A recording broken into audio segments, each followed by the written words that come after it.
Hello friends. Shashi Agarwal channel के अंदर मैं doctor Shashi Agarwal welcome you all.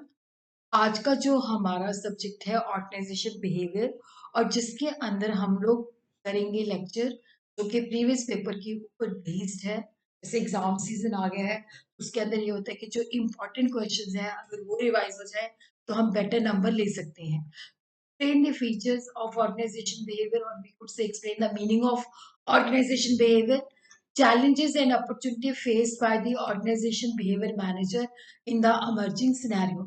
अगर आपको मेरा ये एफर्ट सही लगता है तो डू लाइक माय वीडियो, उसको शेयर कीजिए और मेरे चैनल शशि अग्रवाल को सब्सक्राइब कीजिए। So this is my app Edusup app, जिसको आप गूगल प्ले स्टोर से डाउनलोड कर सकते हो। ये जो ऐप है commerce economics and management students को काफी सारा फ्री स्टडी मटेरियल और काफी सारे मॉक टेस्ट प्रोवाइड करती है, और उसी तरह काफी सारे स्ट्रक्चर्ड कोर्सेज भी यहाँ पे अवेलेबल हैं। तो स्ट्रक्चर कोर्सेज के अंदर अगर हम बात करते हैं तो ऑर्गेनाइजेशन बिहेवियर हिंदी के अंदर भी और इंग्लिश के अंदर दोनों के अंदर जो है यहाँ पे अवेलेबल है। तो link I will be sharing the description box. तो अब हम देखते हैं ऑर्गेनाइजेशन बिहेवियर का मतलब क्या है। सबसे पहले इसके फीचर्स अंडरस्टैंड करने से पहले we will understand what is the meaning of organisation behaviour. देखो, लोग ऑर्गेनाइजेशन के अंदर काम करते हैं तो people they are very important, क्योंकि लोगों को मैनेज करना सबसे कॉम्प्लेक्स टास्क होता है। तो ऑर्गेनाइजेशन बिहेवियर के अंदर the people who are working in the organisation, उन लोगों को अंडरस्टैंड किया जाता है, उनके बिहेवियर को अंडरस्टैंड किया जाता है, प्रिडिक्ट किया जाता है। फिर उस तरह देखा जाता है कि किस तरह से हम उनके बिहेवियर को इन्फ्लुएंस कर सकते हैं ताकि वो ऑर्गेनाइजेशन के साथ जो रिक्वायर्ड बिहेवियर है उसके साथ अलाइन हो जाए और ऑर्गेनाइजेशन के गोल जो है हम इफेक्टिवनेस के साथ अचीव कर सकें। तो ऑर्गेनाइजेशन बिहेवियर जो है that is not a discipline in usual sense of the term. इसके अंदर क्या है कि बहुत सारी जैसे साइकोलॉजी, सोशियोलॉजी, एंथ्रोपोलॉजी है, वहां से हमें क्योंकि लोगों को समझ करने के लिए वहां से प्रिंसिपल्स एंड थ्योरीज आती हैं ताकि लोगों का बिहेवियर हम अच्छी तरह से अंडरस्टैंड कर सकें। अकॉर्डिंग टू रॉबिन्सन जज, organisational behaviour is a field of study जिसके अंदर हम इंडिविजुअल्स, ग्रुप्स एंड स्ट्रक्चर जो है वो किस तरह से बिहेवियर के ऊपर इम्पैक्ट डालते हैं, ताकि उस जो हमने ये लोगों के बारे में कि किस तरह से वो इंडिविजुअल बिहेव करते हैं, किस तरह से ग्रुप्स के अंदर किस तरह के ऑर्गेनाइजेशन स्ट्रक्चर उनको इन्फ्लुएंस करता है, उनकी ये जो बिहेवियर हम के बारे में हम अंडरस्टैंड करते हैं, और जो गिवन जो भी हमारे पास इंफॉर्मेशन आती है, जो हम उनको स्टडी करते हैं इंडिविजुअल ग्रुप्स एंड स्ट्रक्चर्स को, तो उस गिवन नॉलेज को हम किस तरह से ऑर्गेनाइजेशन के अंदर यूज कर सकते हैं ताकि हम ऑर्गेनाइजेशन को और बेटर किस तरह से बना सकते हैं। तो organisation behaviour applies the knowledge gained about individual level, group level and the organisation level. तो यहाँ पे हम देखते हैं कि इंडिविजुअल लेवल पे वो किस तरह से बिहेव करता है, ग्रुप के अंदर किस तरह से बिहेव करता है, ऑर्गेनाइजेशन लेवल पे किस तरह से बिहेव करता है। तो जो गिवन नॉलेज है उसके बेसिस पे हम लोगों को अंडरस्टैंड करते हैं और ऑर्गेनाइजेशन को बेहतर बनाने की कोशिश करते हैं। तो organisation behaviour applies the knowledge gain about individual, group level and effect of the organisation structure and organisation culture and behaviour toward the ends of making organisation work more effectively. तो यहाँ पे लोगों का बिहेवियर के individual वो किस तरह से बिहेव करते हैं, ग्रुप के अंदर किस तरह से करते हैं जब वो डिफरेंट डिपार्टमेंट्स पे काम करते हैं, तो ऑर्गेनाइजेशन स्ट्रक्चर उसको किस तरह से इन्फ्लुएंस करता है, ऑर्गेनाइजेशन के अंदर जो कल्चर होता है वो उनके बिहेवियर को किस तरह से मोल्ड करता है ताकि हम उसकी जो वर्किंग है ऑर्गेनाइजेशन की उसको बेटर बना सके, इम्प्रूव कर सके।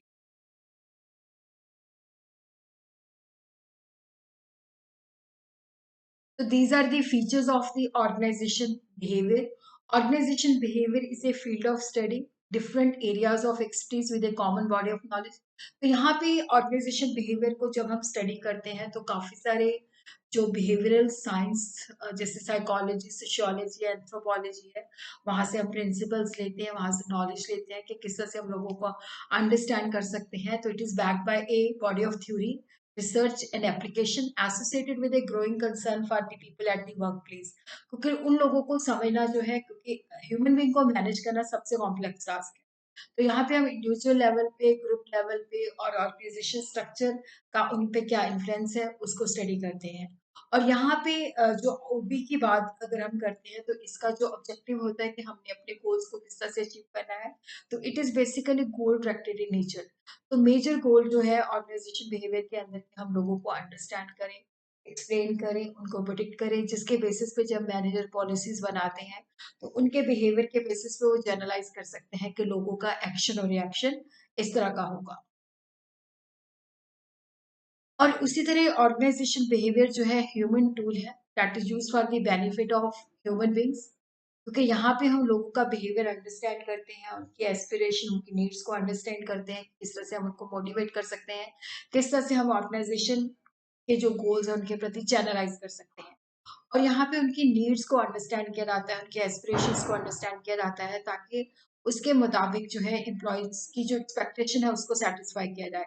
और अगर हम बात करें तो ऑर्गेनाइजेशन बिहेवियर जो है it is a social science, तो इसके अंदर बहुत सारे जो अदर डिसिप्लिन है उसका भी इन्फ्लुएंस होता है, जैसे psychology, sociology, anthropology, political science etcetera. तो ऑर्गेनाइजेशन बिहेवियर साइंस भी है, आर्ट भी है, सिस्टमैटिक मैनर के अंदर जो है ह्यूमन बिहेवियर को स्टडी करते हैं, क्या कॉज है, क्या इफेक्ट है, तो ये एक साइंस है। जो गिवन नॉलेज है हम उसको किस तरह से यूज करते हैं, दैट इज एन आर्ट। तो now we are done with the first part, meaning of organisation behaviour and the future of organisation behaviour. Now we will understand के एमर्जिंग सिनेरियो के अंदर जो ऑर्गेनाइजेशन बिहेवियर मैनेजर है वो किस तरह के चैलेंजेस और अपॉर्चुनिटीज फेस करता है। सबसे पहले हम देखते हैं The field of organization behavior is dynamic। देखो जो ऑर्गेनाइजेशन बिहेवियर है ये स्टैटिक नहीं है, ये स्टेबल नहीं है, कांस्टेंट नहीं है।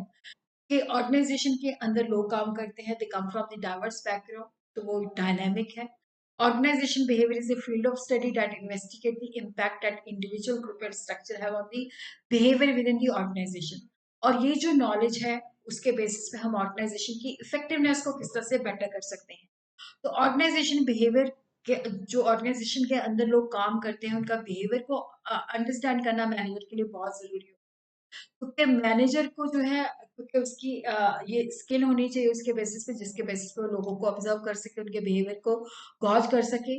Manager have to update and sharpen their behaviour skill to handle the emerging changes in the external environment of the organization.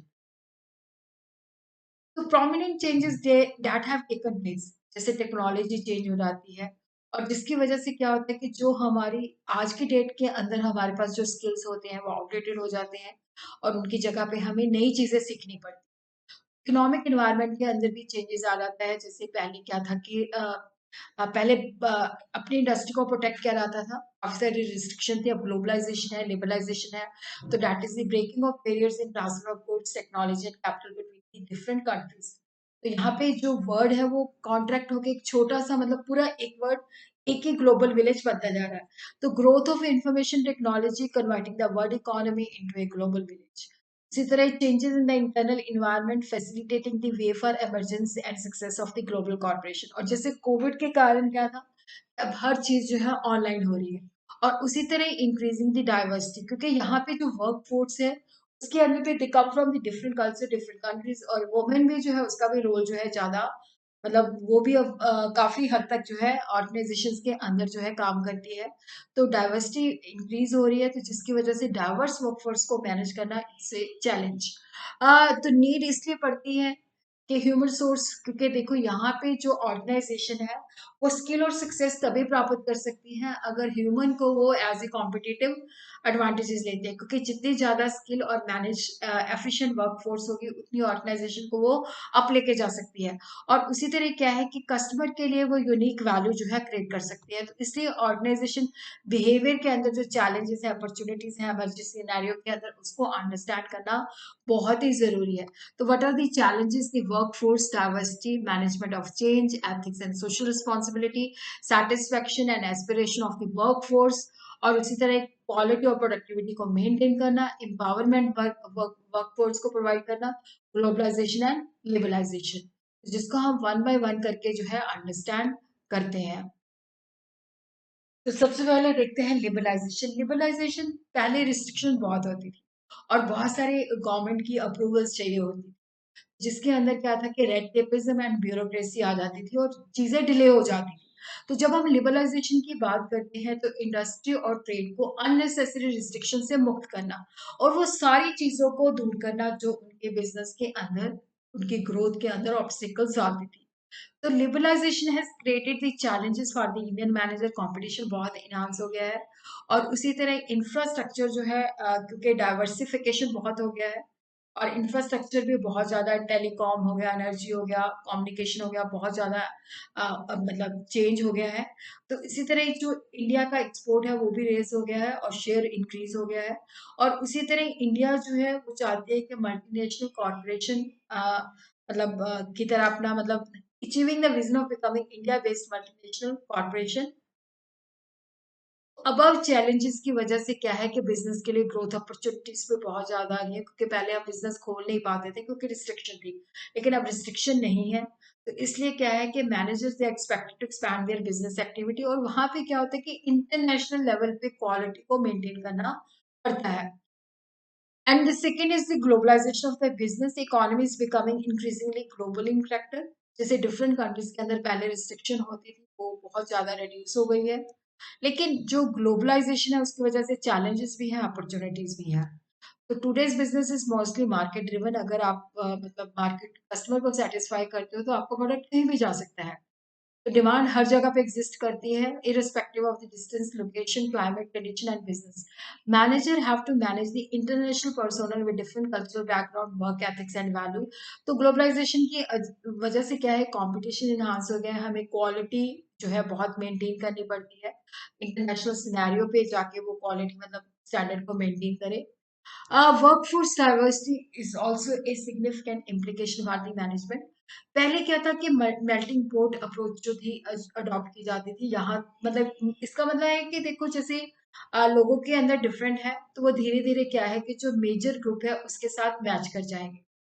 तो जब वो एम्प्लॉयज ऑर्गेनाइजेशन में काम करते हैं तो ये था कि वो लोगों के साथ एडजस्ट हो जाएंगे। बट हर एक इंडिविजुअल जो है डिफरेंट है, वो अपनी वैल्यू बिलीफ लाइफस्टाइल प्रेफरेंसेस को सेट असाइड नहीं करता जब वो काम पे आता है। They come from the different backgrounds होती हैं, कोई टेक्निकल क्वालिफाइड है, कोई मैनेजरली क्वालिफाइड है, कोई नॉन मैनेजरली क्वालिफाइड है, कोई डिफरेंट स्टेट से आया है, कोई डिफरेंट कंट्री से आया है। और उसी तरह वुमेन भी जो है उसके अंदर क्योंकि वुमेन का रोल भी इम्पोर्टेंट होता जा रहा है, वो भी ऑर्गेनाइजेशन में काम करती है। तो management has to adopt policy which will manage the workforce diversity.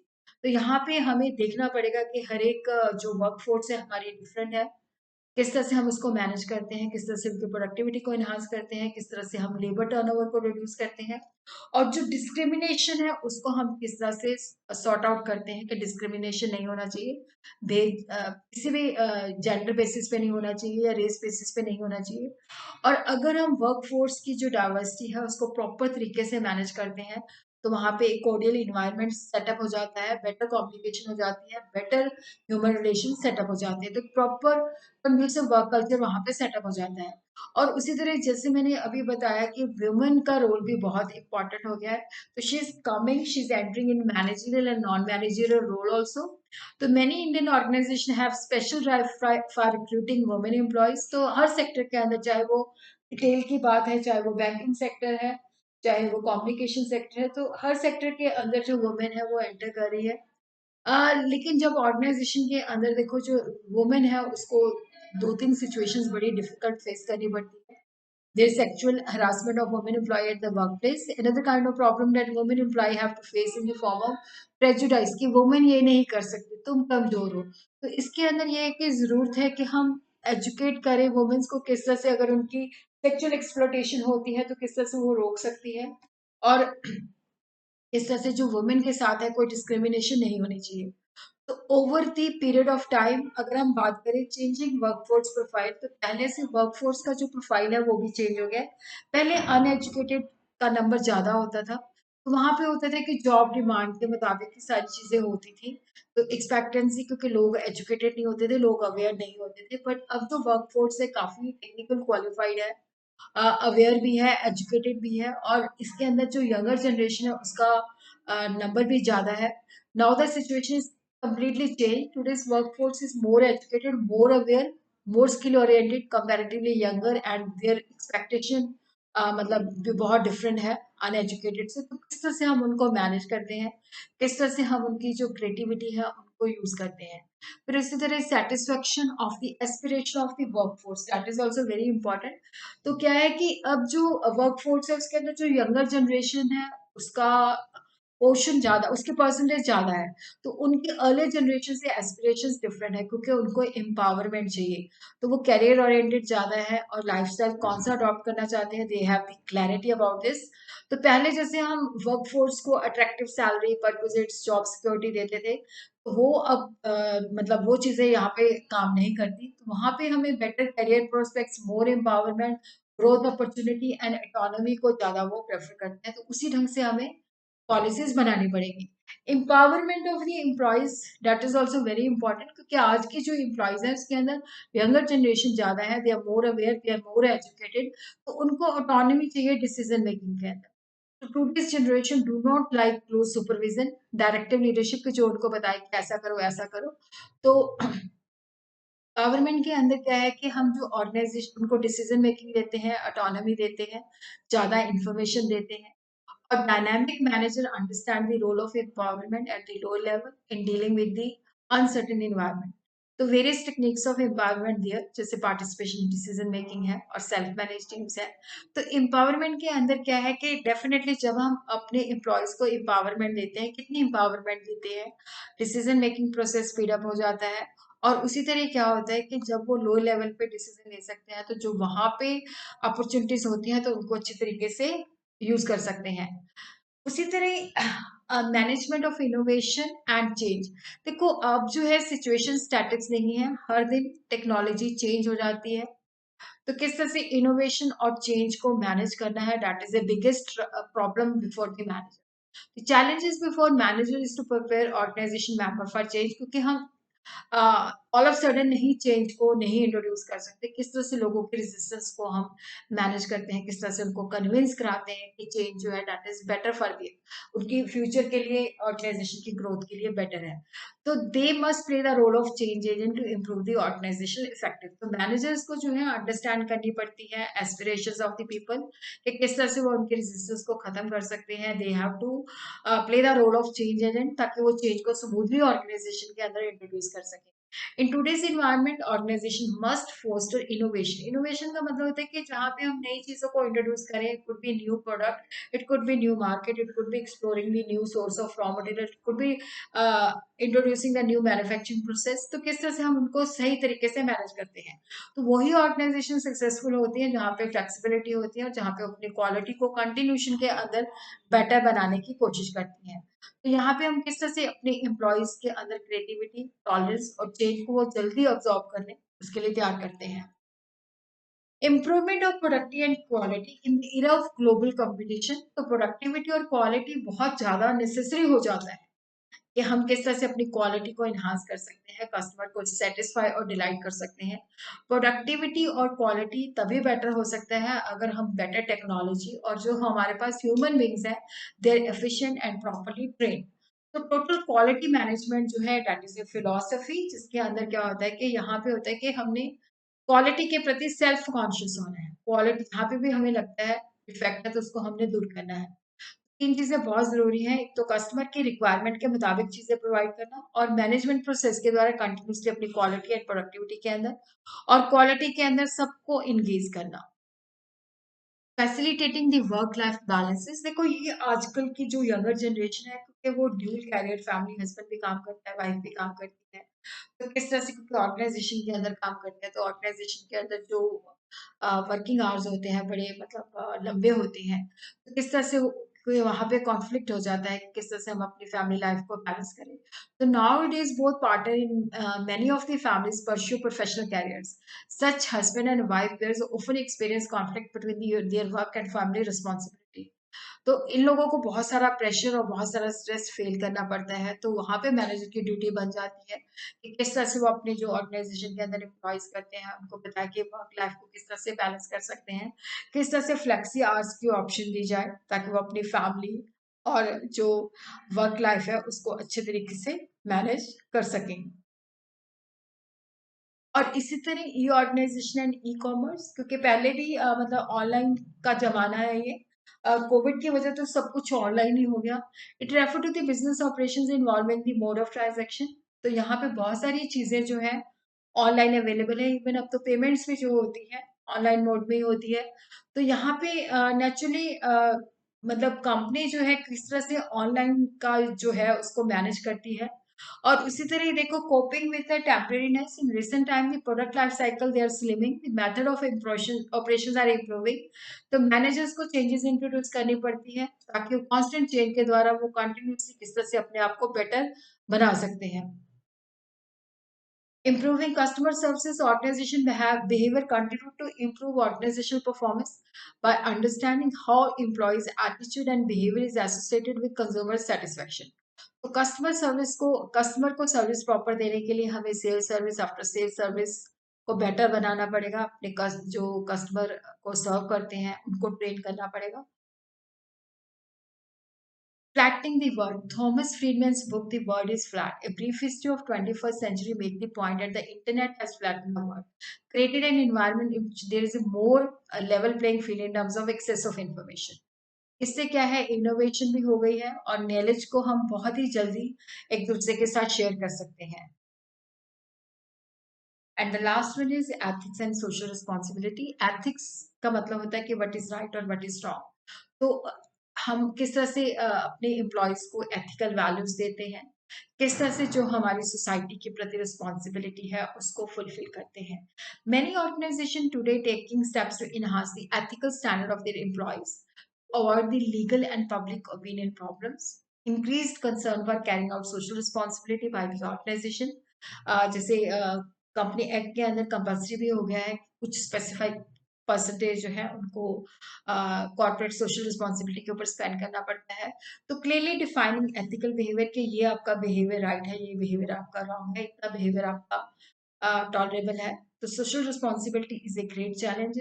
Managers, they have to create ethical climate for subordinate and also has to take the decision which are socially acceptable.